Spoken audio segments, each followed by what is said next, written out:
Gentlemen, thank you and your families for your presence today. We are honored to have you with us. Ladies and gentlemen, please remain standing for the presentation of the colors, our national anthem sung by Dr. Patty Crisp, and the invocation offered by Chaplain Kinney. March on, the colors.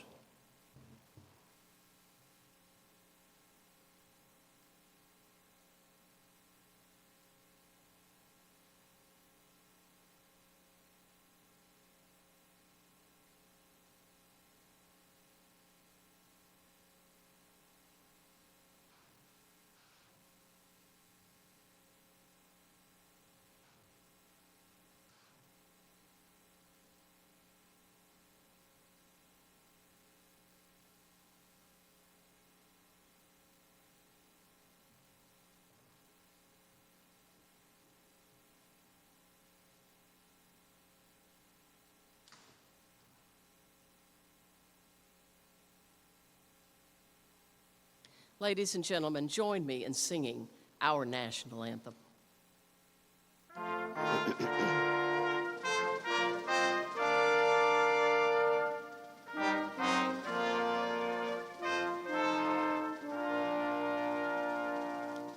Oh, say, can you see by the dawn's early light what so proudly we hailed at the twilight's last gleaming, whose broad stripes and bright stars through the perilous fight o'er the ramparts we watched were so gallantly streaming, and the rockets' red glare, the bombs bursting in air, gave proof through the night that our flag was still there.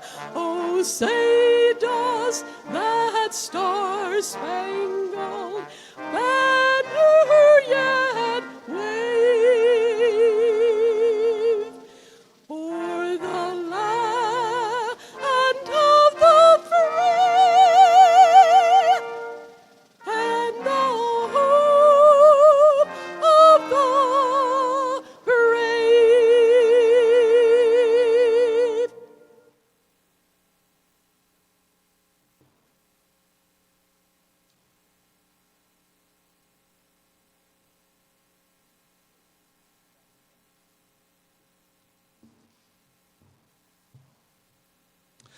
Let us pray.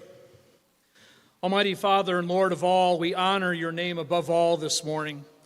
You command greatness, at the same time reverence for your kingdom, for you are the keeper of life and the conqueror of death.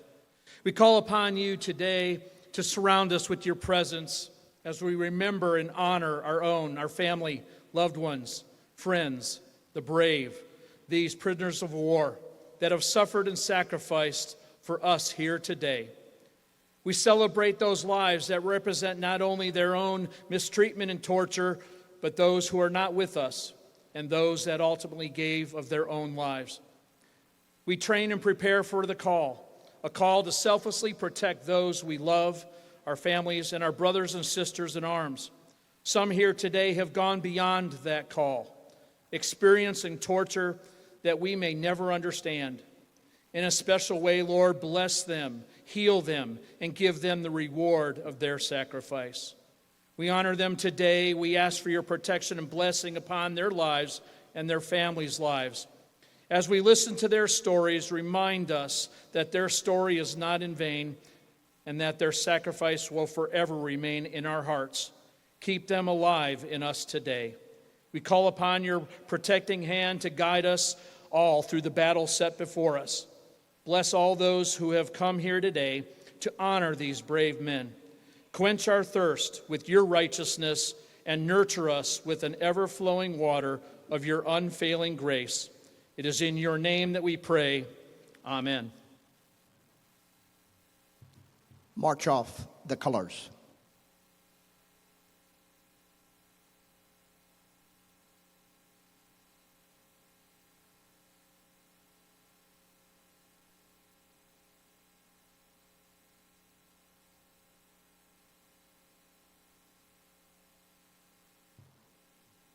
Please be seated. At this time, we invite you to enjoy the Armed Forces Salute performed by the Pensacola Symphony Orchestra. As each service's theme is played, we encourage veterans and active duty members of that branch to stand and join in.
Thank you, Pensacola Symphony Orchestra and Patty Crisp, for that phenomenal rendition of the national anthem and the wonderful music.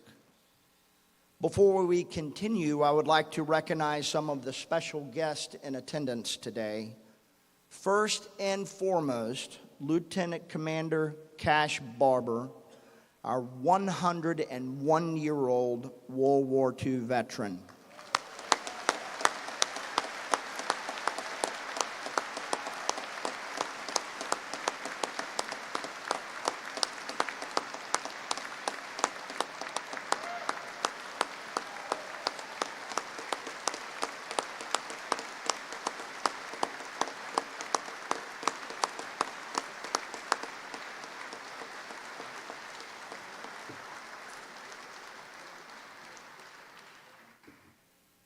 And I remiss in mentioning that Cash is also a Vietnam veteran as well. God bless you, sir. We have several active duty flag and general officers in attendance today. Rebel Capo Huffman, thank you for being here. Major General Ed Crystal, thank you for your work with the Vietnam War commemoration. Great stuff. Retired Generals Frazier and Nyland and Lieutenant General Thiessen, it's always great to have you in this museum. You get frequent flyer miles here, so we appreciate your attendance. We also have a tremendous number of local politicians and civic leaders in attendance. We are honored by your presence, and thank you for your enduring support of this museum. To all other honored guests, and certainly all veterans in attendance, thank you for joining us. Also, we're very grateful for the Naval Aviation Museum Foundation, who's sponsoring our new exhibit and so many, many things, and their steadfast support of this museum and our mission. Please join me in thanking Foundation's president, Rear Admiral Kyle Casey Kozad, for continuing to preserve history of naval aviation.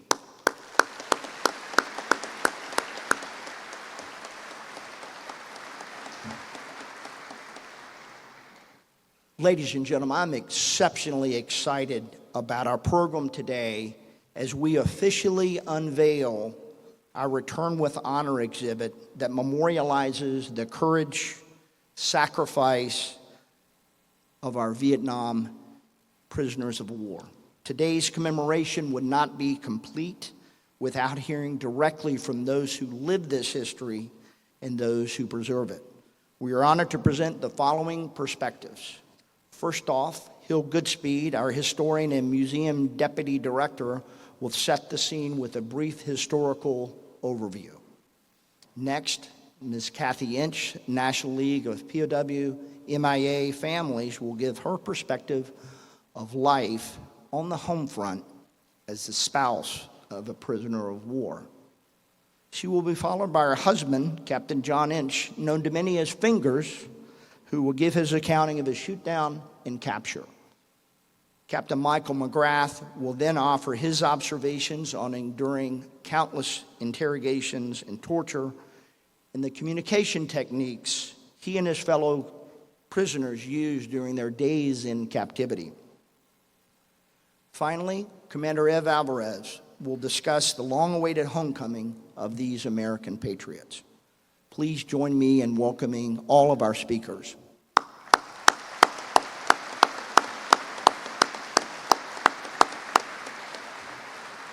Over to you, Hill.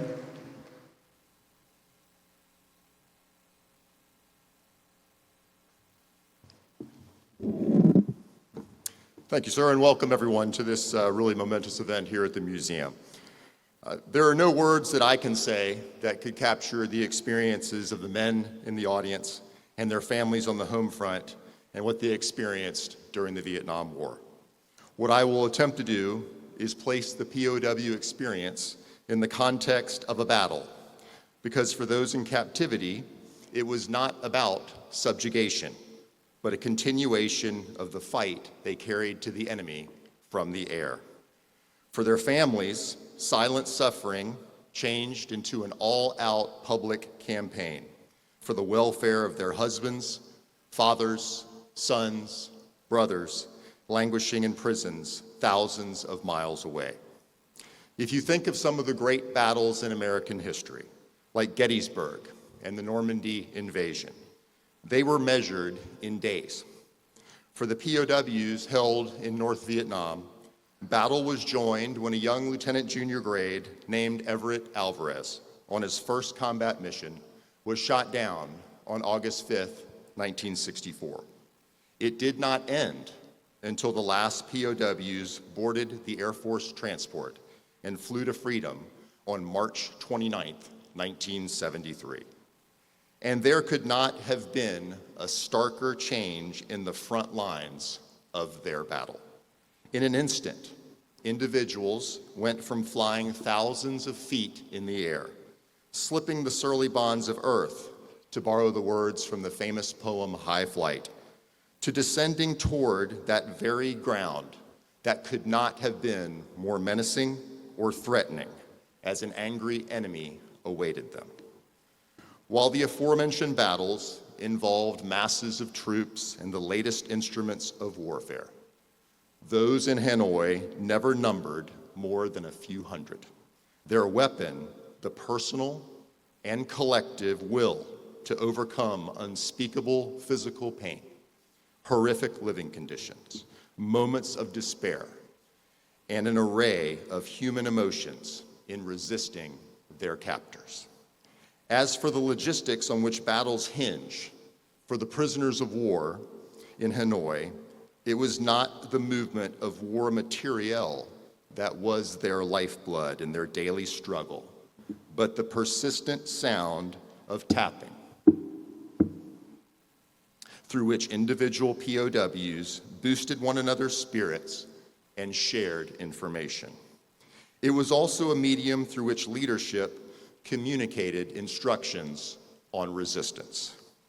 We had a war to fight and were committed to fighting it from lonely concrete boxes. One of those leaders, Vice Admiral James Stockdale, once said, "Our very fiber and sinew were the only weapons at our disposal. Each man's values from his own private sources provided the strength enabling him to maintain his sense of purpose and dedication. They placed unity above self. Self-indulgence was a luxury that could not be afforded." On the home front, families had to reach deep into the depths of themselves, maintaining some semblance of normalcy in the face of the uncertainty, captured in the initial telegrams from the military with words like, "We regret to inform you," or "failed to locate any trace of your husband." Months and years passed, and milestones of family life, like birthdays and the first day of school, came and went. Yet while holding things together, they began to fight for their loved ones in captivity, their battlegrounds taking them from the White House to confronting North Vietnamese officials in Paris. They formed an organization, the National League of POW and MIA Families. One of their members, the wife of a missing Navy pilot, leading the design and creation of a flag that remains an enduring symbol. They worked with student groups to create 5 million remembrance bracelets engraved with the names of a missing serviceman or one held captive. In short, they ensured no one forgot about those held by the North Vietnamese. And it is the unity among those in the dank cells of the POW camps in North Vietnam and the families on the home front and the faith that they would be reunited that we honor with this new exhibit. Thank you.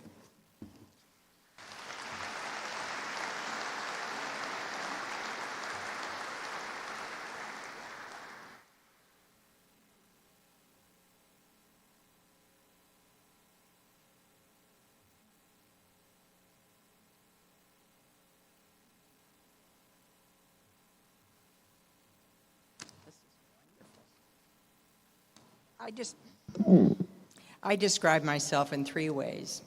I'm a mom, a grandmom, and now I'm a great-grandmom. I'm a retired teacher, and I'm also a Navy wife. When Jack was shot, my husband was a POW. He was shot down in his 4th combat cruise in August of 1972. He spent about 9 months in Hanoi Hilton. I need to tell you a little bit about the climate during the time, the late 60s, early 70s. It was not a happy time in the United States. The Vietnamese were convinced that they could not win the war on the battlefield, so they were going to fight a psychological war. And they were trying very hard to turn the American people against their government. And they were winning.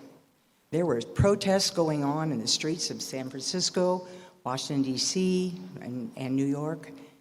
There was protests in the colleges. It was not a happy time. And the other thing you need to remember is there was no internet. We wrote letters to one another. And because there was no internet, there was also no cable news. So we watched Walter Cronkite every night at 6:30 to see what was going on in the Vietnam War. Now, when Jack was shot down, I was in San Diego with our three daughters. They were 1, 4, and 7. I received a great deal of support. And the first was a CACO officer, a casualty assistance officer that was assigned to each of us that was in the situation we were in. I also had the support of the Navy wives.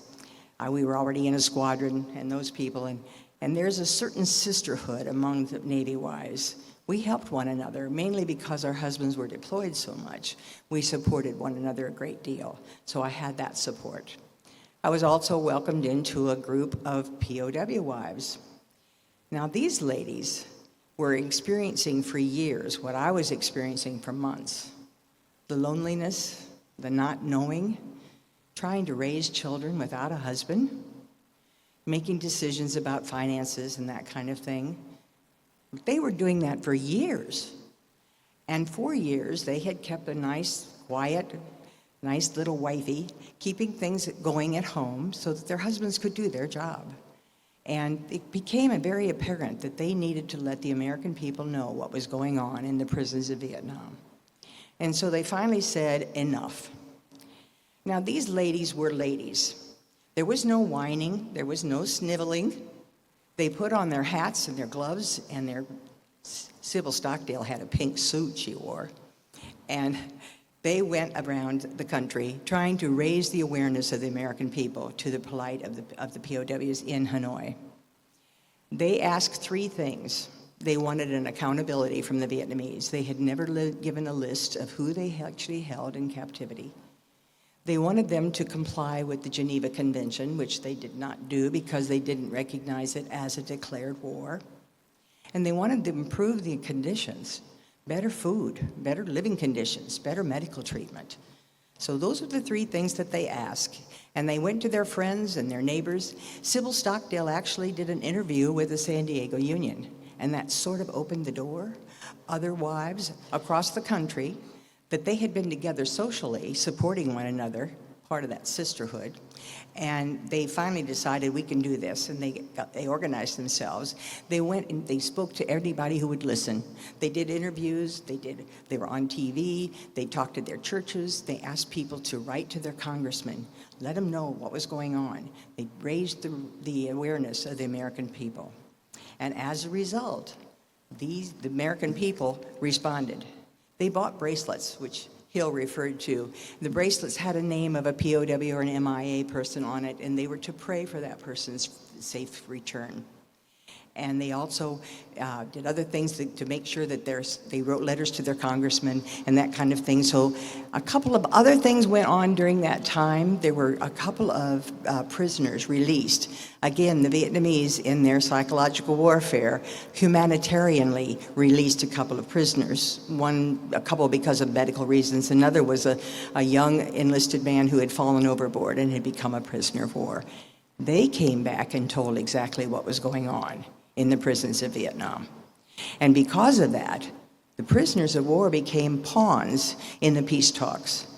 And when those peace talks were signed and the agreement was declared in January of 1973, the prisoners came home. I hope people understand and remember that even today, when the service person gets orders, the family gets orders. Wives or spouses often have to change jobs. They have to pack up the household and go to a new area, make a new home there. They're impacted. And children also are impacted. They have to leave their schools, they leave their friends, they leave the team that they've been playing on, and they go to a new location and start over and make new friends. So remember that when the service person gets orders, the family does too. And we also served.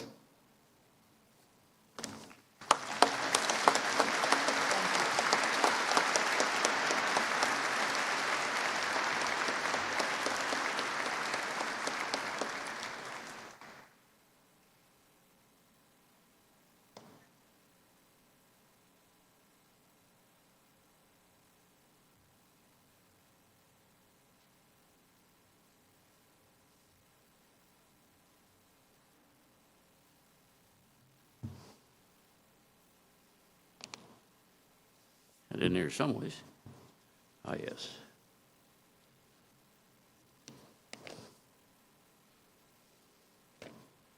Fourscore and oh no. Well, you've already heard from my better half. She's a hard act to follow, but I'll try.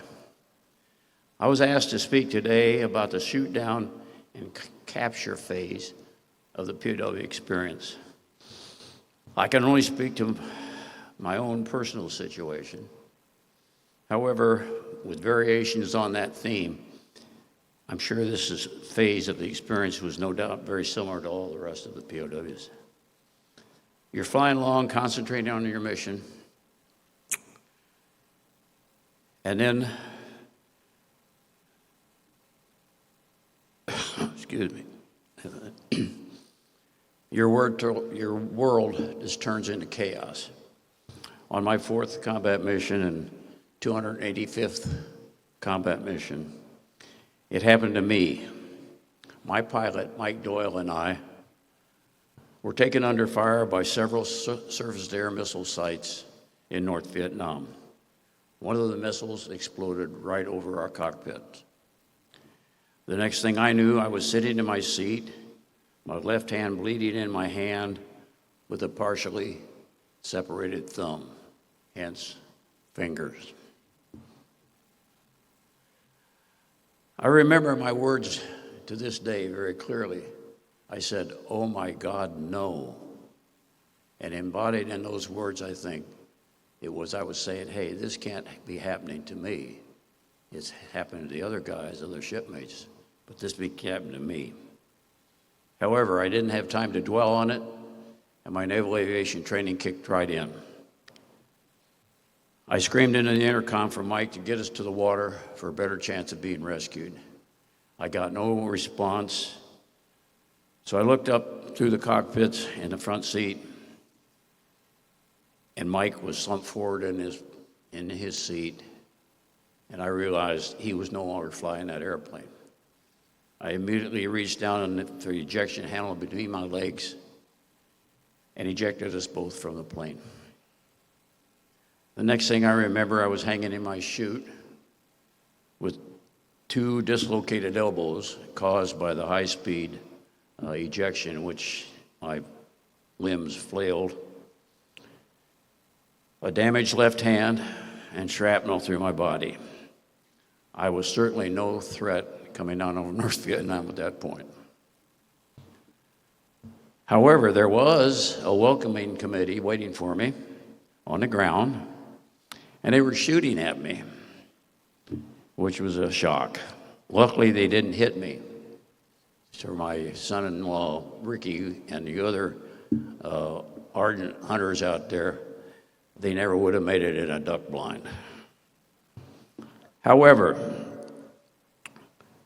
after landing, my captors pulled me out from the rice paddy, stripped me of all my gear, right down to my underwear, and pretty soon I was taken to a small, open-sided hut in dry land near the rice paddy. There, a kind Vietnamese lady tucked my thumb into the palm of my hand and wrapped it around and around and around with gauze to stem the bleeding and stabilize the thumb. After dark, I was put on a wooden pallet and carried some distance from the rice paddy to a paved road. There, 3 uniformed soldiers were waiting with a truck.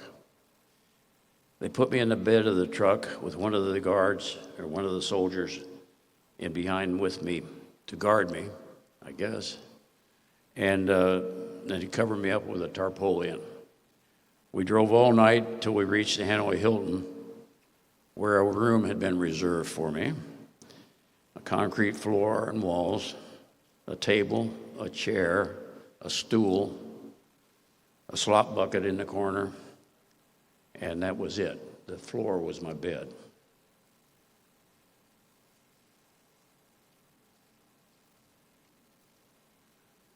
Shortly thereafter, 3 days of intense interrogation started.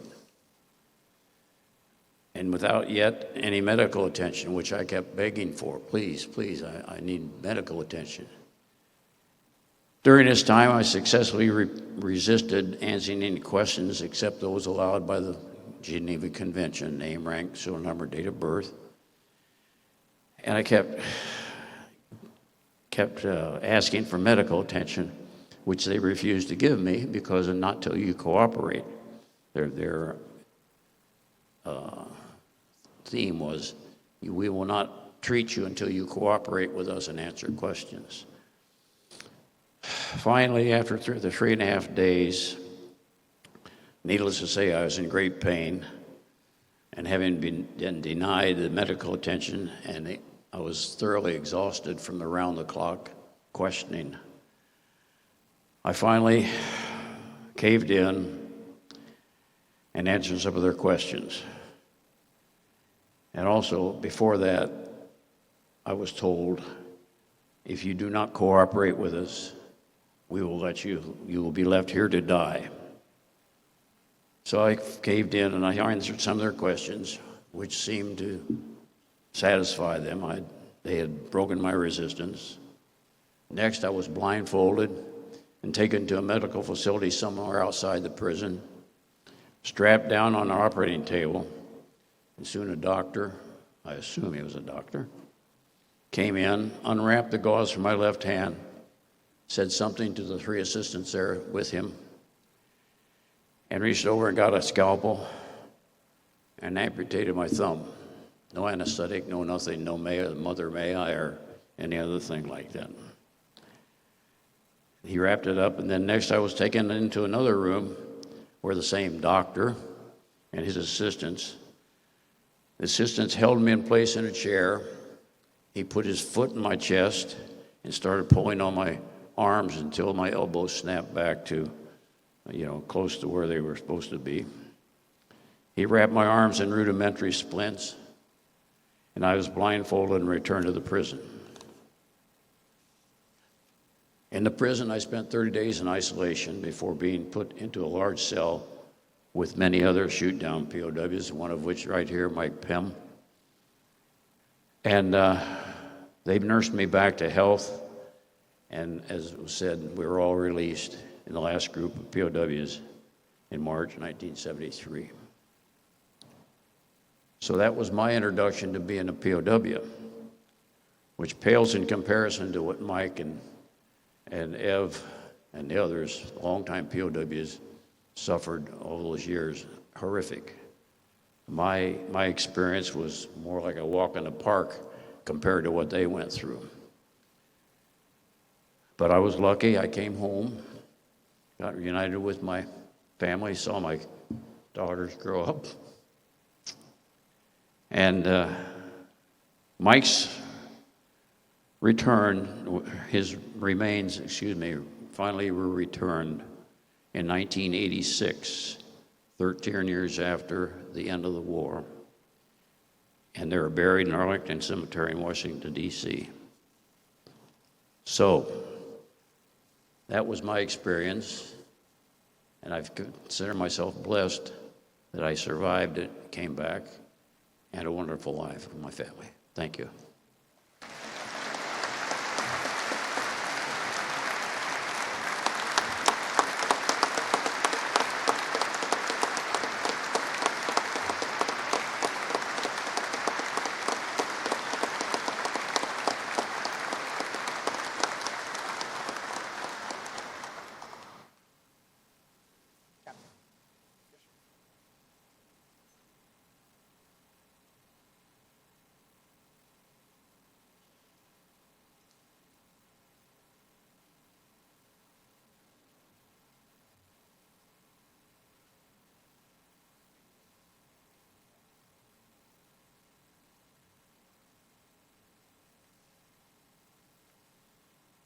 Thank you. What an honor to be here. First, the most important part of my life, I want to acknowledge my wife, who hates this. I'll hear about it afterwards.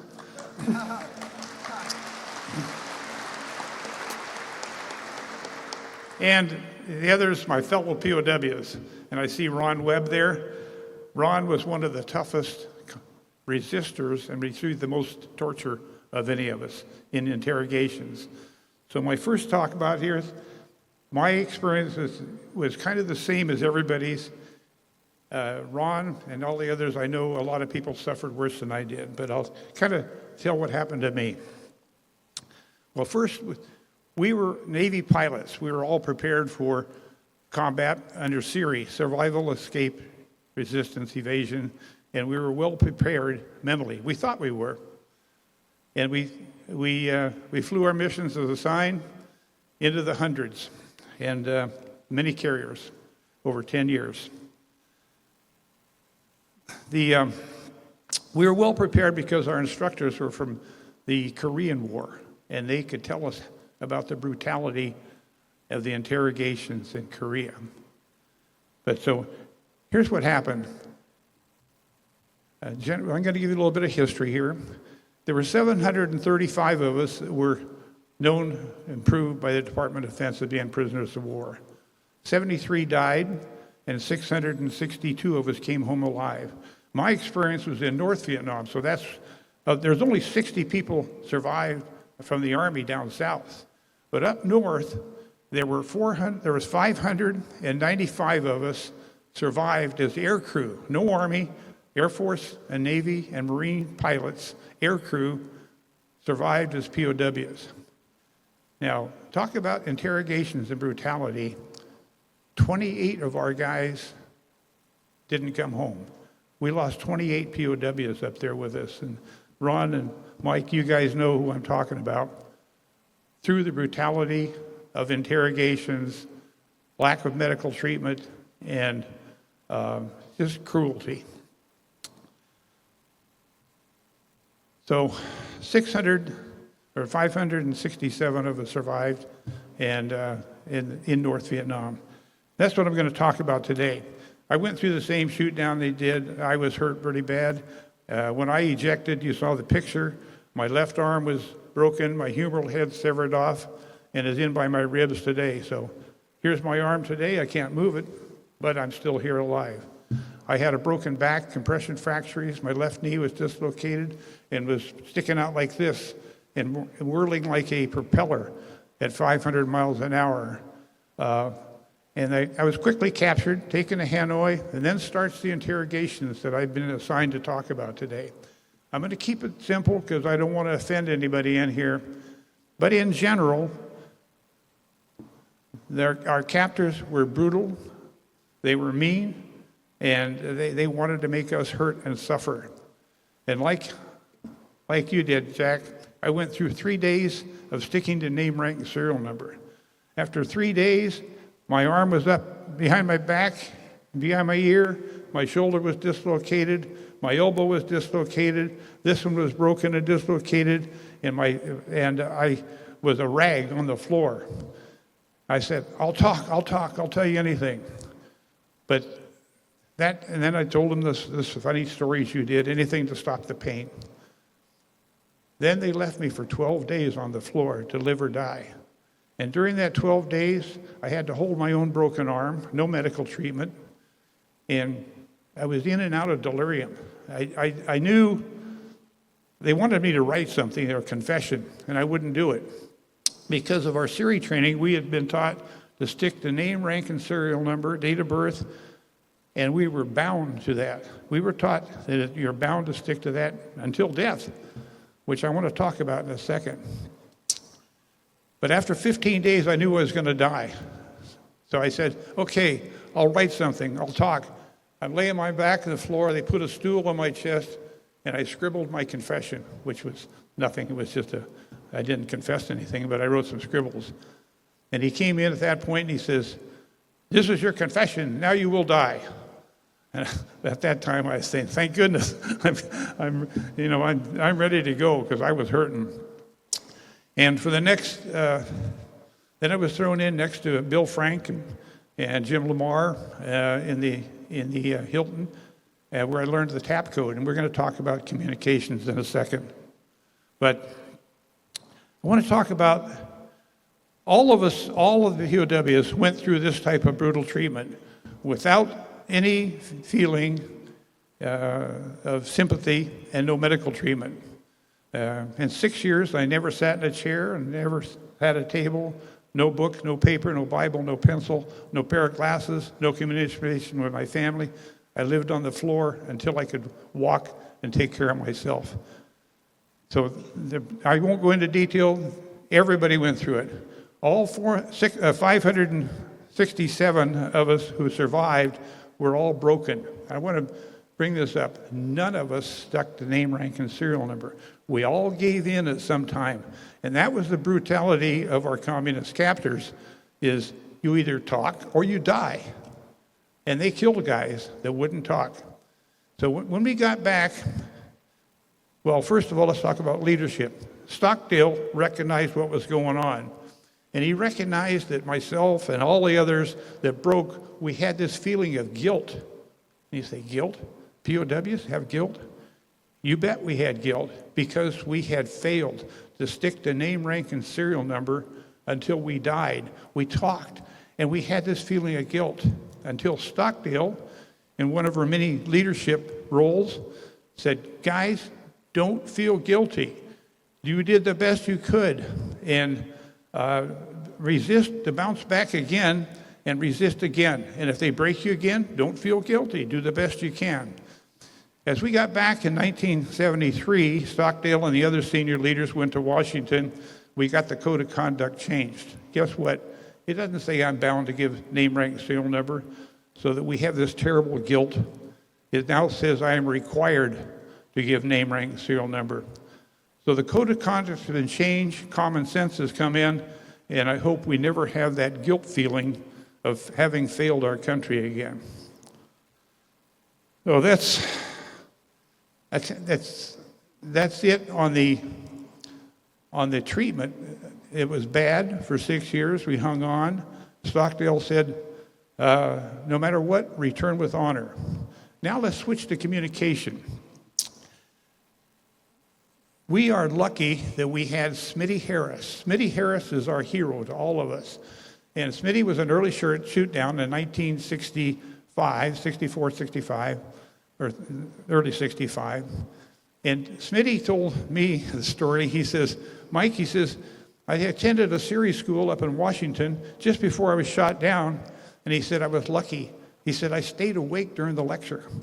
Well, during the lecture, this Air Force Survival School, a World War II POW talked about a tap code that they used in the Stalag Luft prisons in World War II in Germany. Smitty remembered it. He got shot down, and when he was moved into New Guy Village in the Hanoi Hilton, and one day they let out the new guys. There was Ev, you weren't in there. Ev was in a jail somewhere. But we had Phil Butler, we had Jerry Denton, we had Scotty Morgan, and Bob Shoemaker. And about 5 of the early guys, they let them out by mistake. And they got together, and Scotty says, hey, I got this code. This thing is in World War II. They used it. I think they made a mistake. We better learn it. And he explained the tap code. Arrange the alphabet in 5 groups of 5, leave out the letter K, and here it is. And we could tap. So they were the early guys. We were lucky because then they split them up and they never got together again. They were always in solitary after that. But luckily, Smitty had gotten the code to us. And then each new shoot down was taught the tap code, and it spread until at the end of the war, all of us knew the tap code, which is now taught in the series schools today. So here's what it sounds like, you know. And then on the other side of the wall, Roger, I understand. Roger, so we learned to tap faster and faster. Here's my name. Mike McGrath. Did you catch that? No, because we had learned to abbreviate. Like today was TD, tomorrow was TM, that is TT, YD yesterday, GBU is God bless you. So we had these little shortened things. And guess what? Just like Al Gore, we invented texting.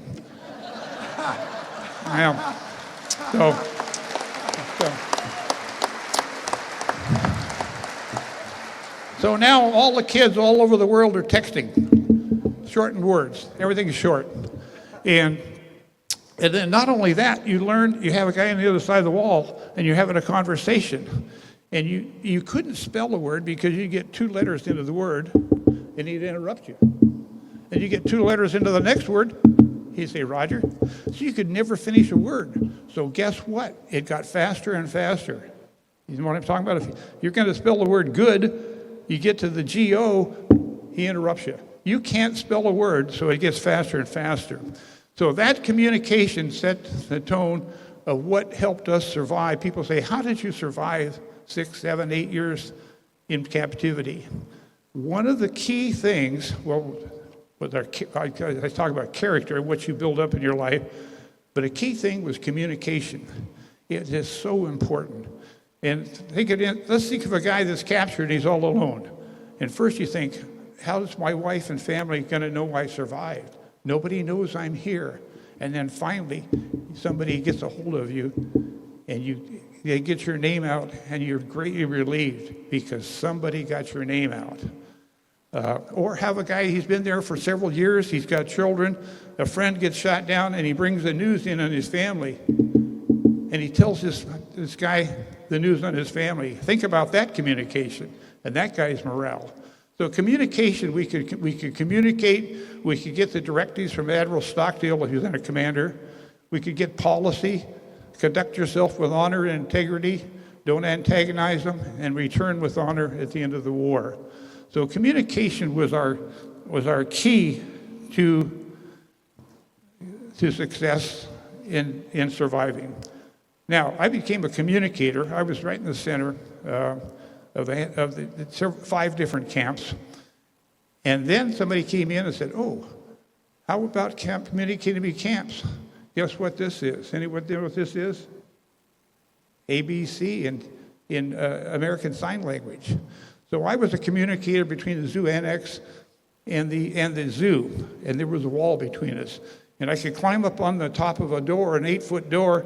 I could hang on with this broken arm, and I could communicate across the roof. So that's how we communicated between camps that were visually in contact, is use American Sign Language. Here's my name, MM. So that way we could communicate. Communication was our key to success. And that's my 2 subjects. I want to thank all of you for being here. I started here in 1963 with 1962 with Marlene, and here I am back again.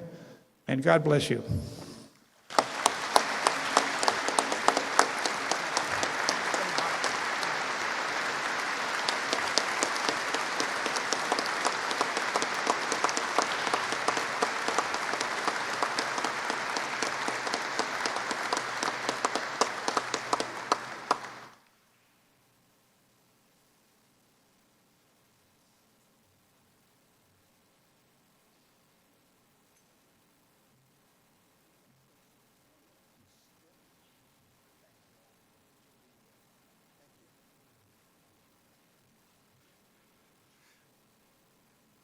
Good morning. It's a real pleasure to be here today. It's an honor with such outstanding individuals that have served their country well. And so, again, thank you for inviting me. A couple of quick notes before I get into my subject. I'm supposed to talk about coming home, and that can take 2 days if I want. But first of all, I was not on my first mission when I was shot down. I was on the second mission.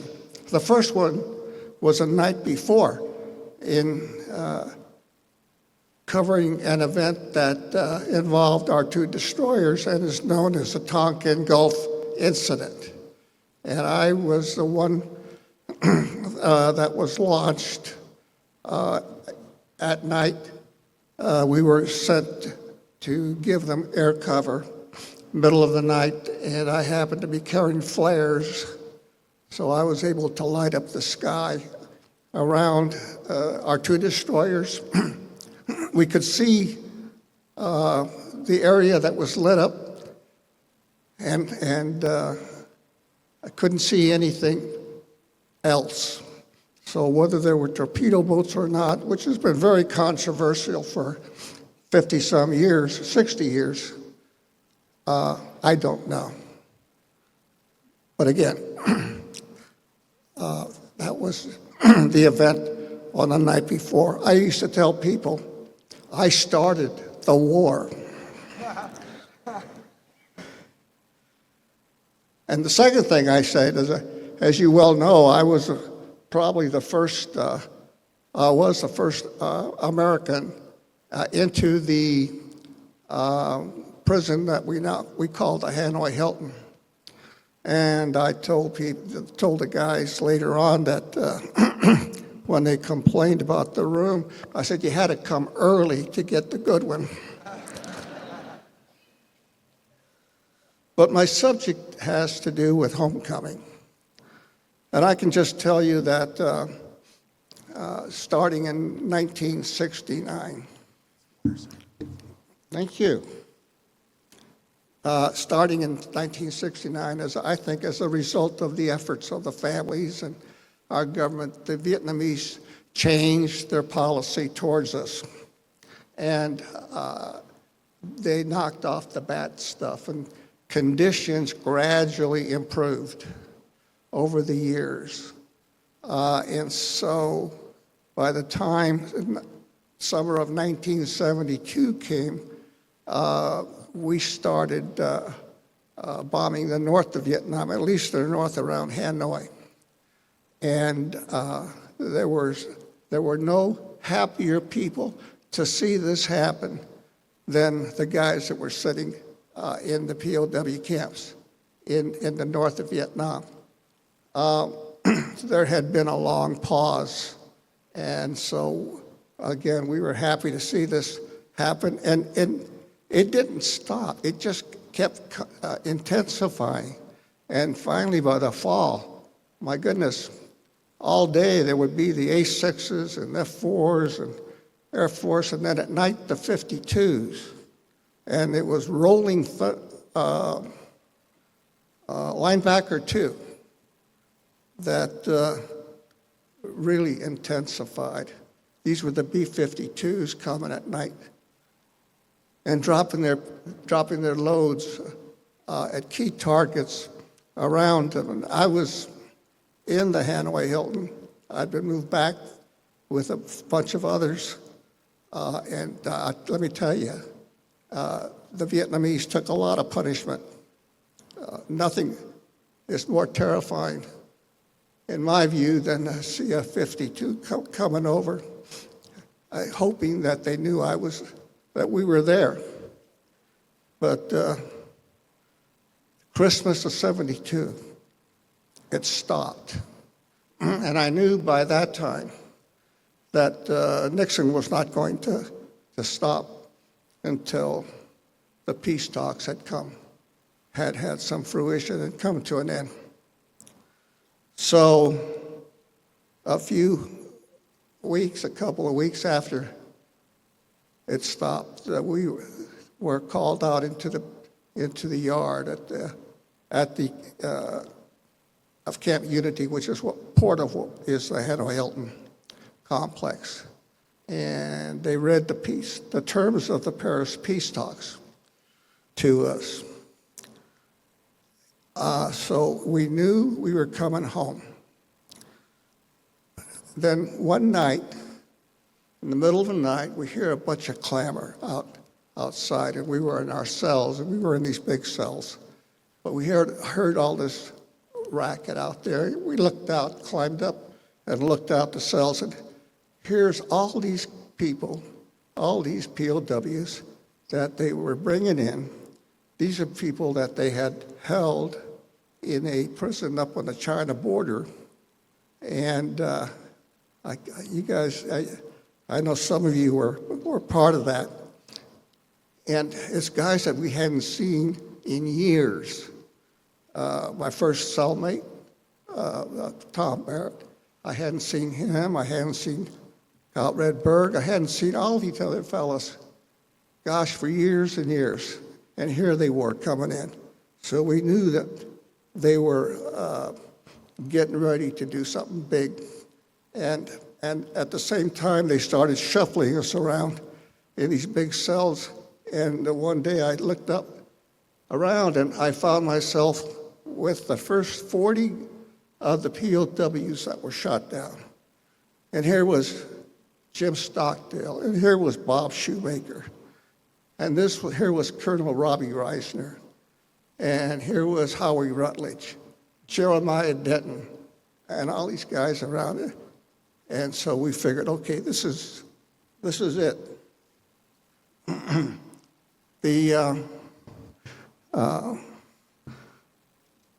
On the night of February 11th, they issued the first 40 guys that were in this group, the first 40 of the guys that were shot down, they issued us clothing. And the clothing, shoes, a duffel bag, and said we could take any items that we wanted to take in our duffel bag. And of course, I was anxious to get rid of that stuff. I didn't want any part of it. And that we would be leaving in the morning. So it was, I have to say, hard to sleep at that night, thinking about finally we're going to be going home out of this place. In addition to that, there's a fellow sleeping next to me, a Marine Major Howie Dunn, who kept tossing and turning. So even if I didn't want, I couldn't sleep, but I did. I was trying to go to sleep. Howie kept tossing and turning, and he was just so nervous, and he kept saying, "God, Alvy," they call me Alvy. We made it, and we made it. And he just kept repeating that all night. And I finally said, yeah, okay, go to sleep. But anyway, so next morning we got up, we dressed in our new clothing. They offered us some food, but I didn't want to take any food. I was going to save my appetite for when we got back home or back wherever we were going to be going. And so they lined us up that morning, and we walked out of those gates.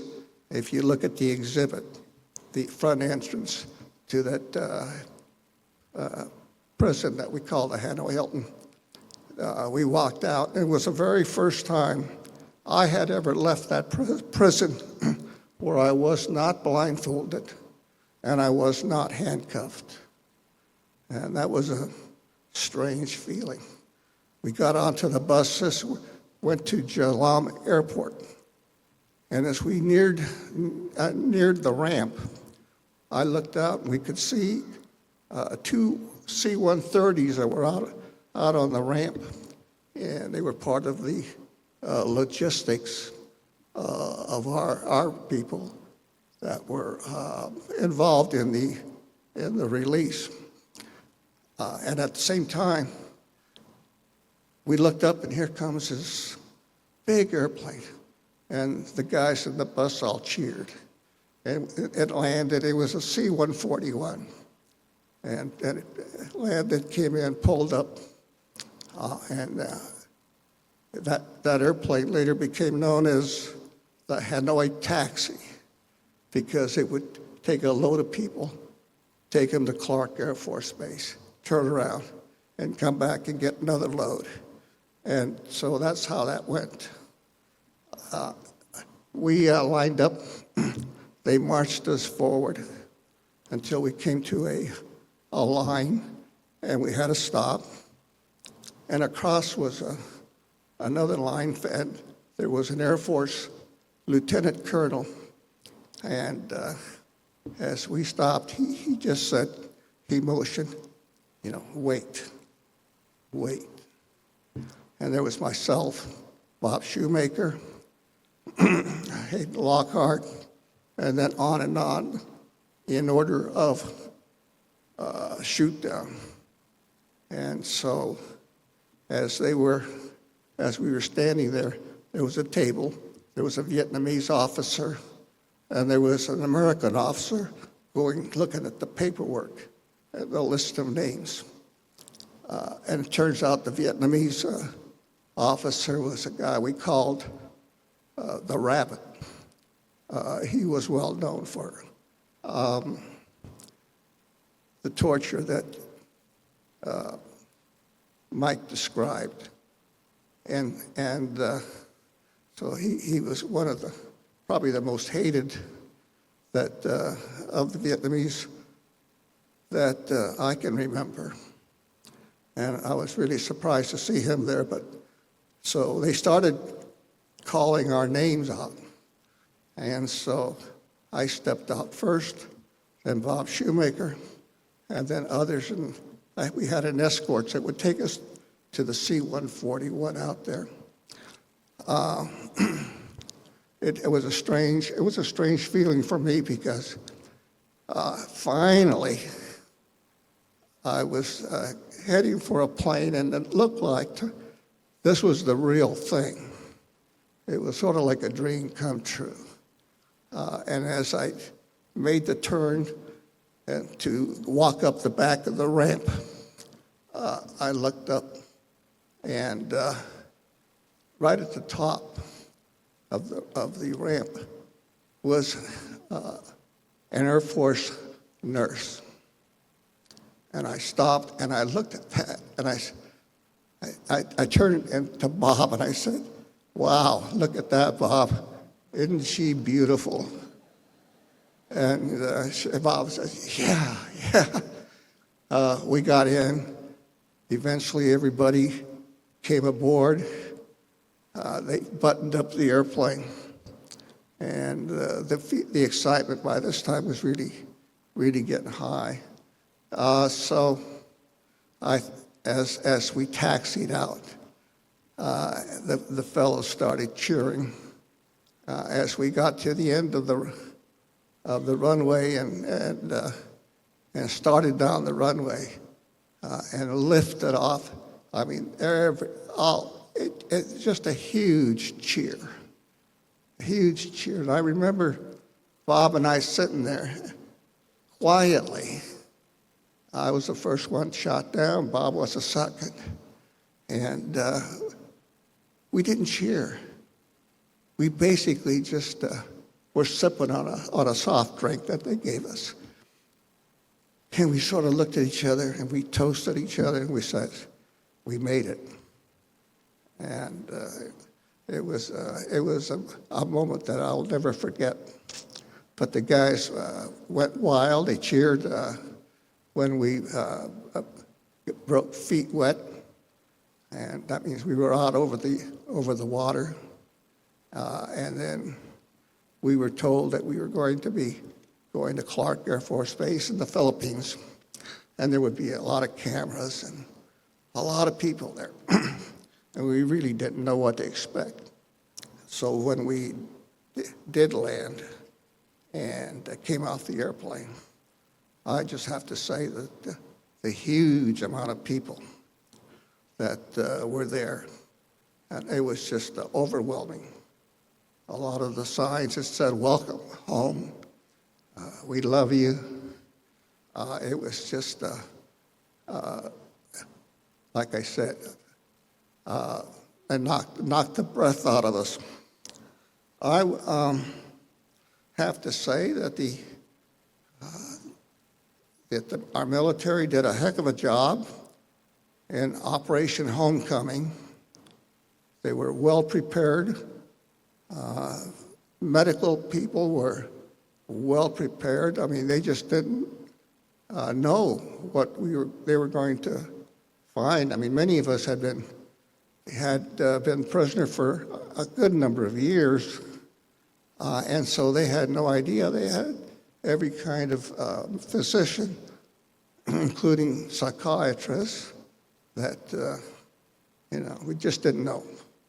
And to be honest, they were very surprised because we had really focused on keeping ourselves physically fit as much as we could before we came home. And as things improved, when we were there, the quantity and quality of food really improved. So we were in surprisingly real good shape. And I remember being at the hospital where they did a quick exam to see if they, what we could eat or not. And most of us had parasites. Well, in our group, we had parasites in the past, so they put me on a bland diet. Now, I had basically not eaten all day. I was going to have steak and eggs and milkshake and everything, but so they said, well, we'll put you on a bland diet, and then you can, and the doctors just followed us around. So when we go down to the dining room, and I get my bland diet, and I'm sitting here, a little bit of potato, a little bit of peas, and a little bit of some kind of meat, and I said, well, I'll just have to put the steak and eggs on hold for a while. So I basically had finished my bland diet when these other guys came in, and they're having steak and eggs, hamburgers, and I looked at them, and the doctors, I says, hey, this is not going to work. Look at those guys. They said, but you can't, sir. You can't, you've had parasites. You can't eat that. You watch. And I got up and I got my steak and eggs and milkshake. Toast, I tell you, it was wonderful. It was wonderful.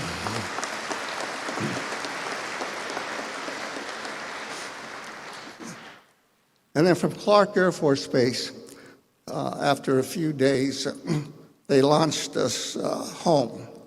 And they would fly us back to a hospital nearest our home.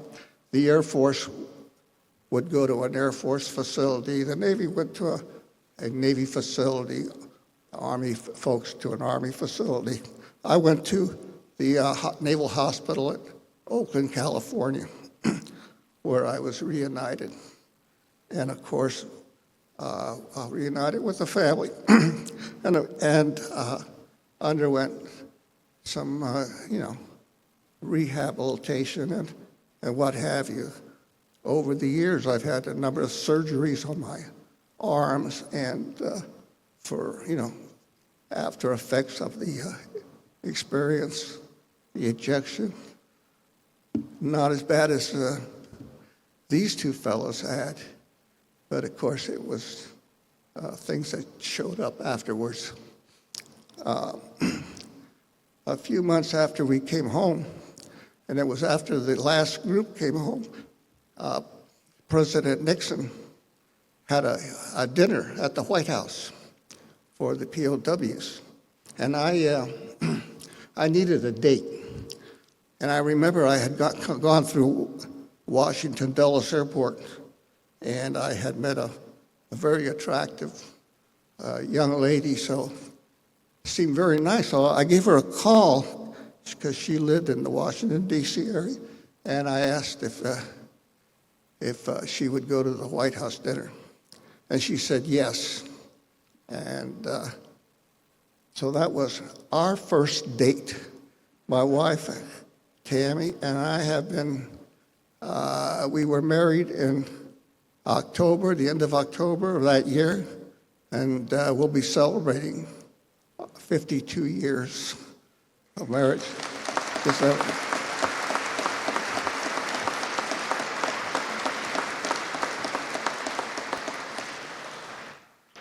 I think that the care that we received was not only done professionally, but as far exceeded any expectations that anybody could have as far as helping us out. We came home to a lot of celebration. I think we were probably the first good news that the public had received, our homecoming, out of that whole effort, the whole war, and in comparison to what a lot of the guys that had served in the South and others, the kids, and how they were received at home was just terribly wrong. I think it's one of the biggest mistakes that our country has ever done, is how we treated the Vietnam vets. And that was a shame, and I don't think that, and I know it hasn't, things have changed a lot. So we had, the veterans took a lot of blame for the war, and we don't do that anymore. We don't blame the warrior, for anything else. I feel very blessed. I've had a great life. I have had experiences that I wouldn't have had I not been POW, but also with the encouragement and support that I've had from my wife and family. I've been very blessed. I feel very, very honored to have had a great career. I was honored to have been a Navy aviator, a pilot, and I'm very proud. I'm just very proud to be an American and had a chance to serve my country. Thank you very much.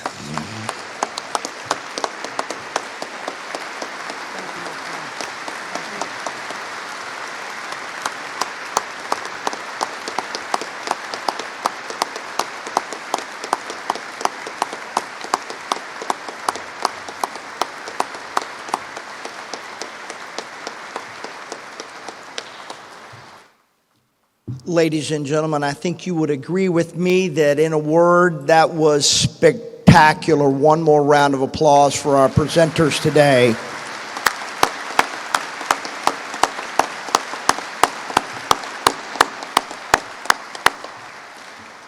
Ladies and gentlemen, as we bring our today's commemoration to a close, I thank you for joining us in honoring these extraordinary men, their families, in their enduring legacy of courage and survival. May their stories to continue to inspire generations to come. Now we get to proceed with the grand opening of our Return with Honor exhibit in Hangar Bay 1. This powerful new exhibit allows us to preserve and share the story of prisoners of war of Vietnam, their courage, sacrifice, and ultimate return with honor.